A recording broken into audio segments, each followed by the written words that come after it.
Assalamualaikum warahmatullahi wabarakatuh. Perkenalkan, nama saya Zafania Tafia. Di sini saya akan menjelaskan tentang sifat zais Allah dan sifat mustahil Allah. Yang pertama yaitu sifat zais Allah. Sifat zais Allah hanya ada satu, yaitu fi'lu kulli mumkinin aw tarkuhu, yang artinya Allah mungkin mengerjakan sesuatu atau meninggalkannya. Sifat zais Allah dapat diartikan sebagai kebebasan Allah untuk berbuat sesuatu atau meninggalkan perbuatan tersebut. Keinginan itu bersifat mutlak atas kehendak Allah Subhanahu wa Ta'ala. Beberapa contoh bagaimana sifat zais Allah dapat diaplikasikan dalam kehidupan. Di antaranya, yang pertama, meyakini bahwa segala sesuatu yang terjadi di dunia adalah kehendak Allah semata, termasuk cobaan dan nikmat yang diberikannya kepada hambanya. Yang kedua, tidak menyekutukan Allah dengan apapun, karena sifat zais Allah adalah kebebasan yang dimilikinya sebagai Tuhan alam semesta. Yang ketiga, tidak sombong terhadap apa yang dimiliki, karena Allah bisa saja mengambil kapanpun yang Dia mau.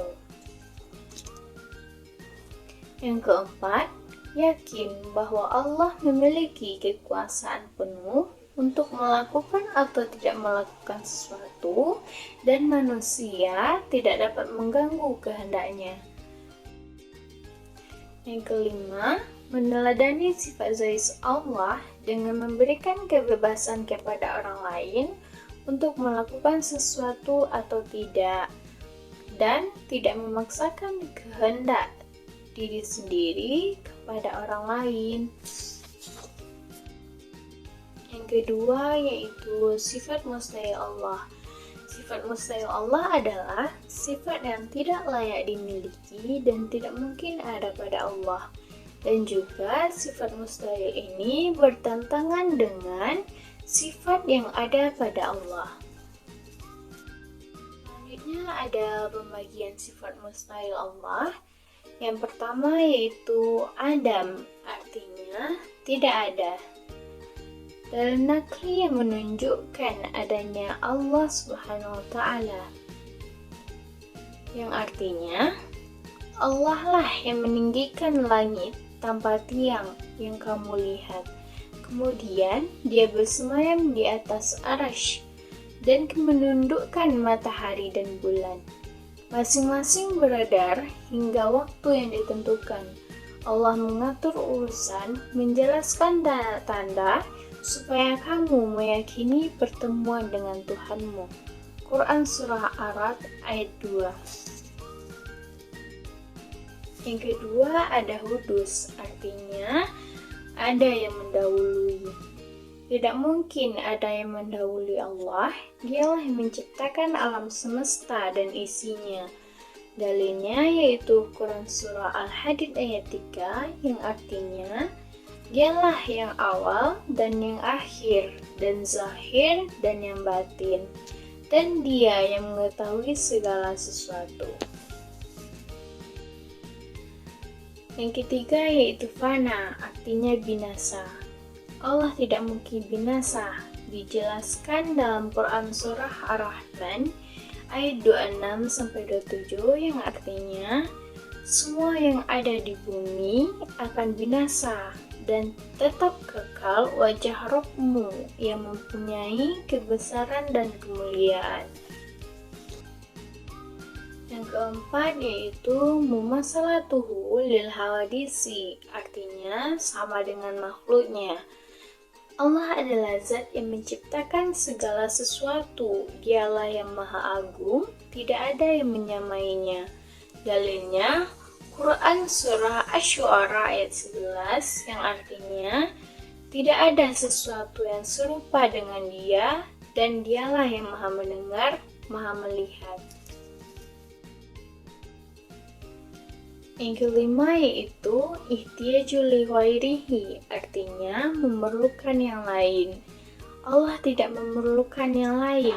Allah mampu mewujudkan dan mengatur segalanya secara sempurna tanpa bergantung kepada siapapun. Seperti yang dijelaskan dalam Quran Surah Al-Ankabut ayat 6, yang artinya, dan barang siapa yang berijtihad, maka sesungguhnya jihadnya itu untuk dirinya sendiri. Sesungguhnya Allah Maha Kaya, tidak memerlukan sesuatu dari alam semesta. Yang keenam yaitu ta'adud, yang artinya berbilang. Tidak mungkin Allah berbilang dan berjumlah lebih dari satu. Dalilnya Quran Surah Al-Ikhlas ayat 1-4 yang artinya, katakanlah Dia Allah yang Maha Esa, Allah adalah Tuhan yang bergantung kepadanya segala sesuatu. Dia tidak beranak dan tidak pula diperanakan, dan tidak ada sesuatu yang setara dengannya. Yang ketujuh ada azizun, yang artinya lemah. Tidak mungkin Allah itu lemah, sebaliknya Allah itu maha kuasa. Tidak ada yang mampu melampaui kekuasaan Allah, seperti dalam pertolongan surah Al-Baqarah ayat 20 yang artinya, jikalau Allah menghendaki, niscaya Dia melenyapkan pendengaran dan penglihatan mereka. Sesungguhnya Allah Maha berkuasa atas segala sesuatu. 8 yaitu karohah, artinya terpaksa. Allah tidak memiliki sifat keterpaksaan. Tidak ada yang bisa melawan atau menandingi kehendak Allah. Seperti dalam Quran Surah Yasin ayat 82 yang artinya, sesungguhnya keadaannya apabila Dia menghendaki sesuatu hanyalah berkata kepadanya, jadilah, maka jadilah ia. Yang kesembilan yaitu jahlun, artinya bodoh. Mustahil Allah bodoh, karena Allah lah yang menciptakan alam semesta dengan segala isinya begitu sempurna. Allah tidak membutuhkan siapapun, dan Dialah yang Maha Kaya dan Maha Mengetahui. Yang ke-10 yaitu mautun, artinya mati. Allah tidak mati, Allah itu bersifat kekal, seperti yang dijelaskan dalam Quran Surah Al-Furqan ayat 58 yang artinya, dan bertakwalah kepada Allah yang hidupnya kekal, yang tidak mati, dan bertasbihlah dengan memujinya. Yang ke-11 yaitu samamu, yang artinya tuli.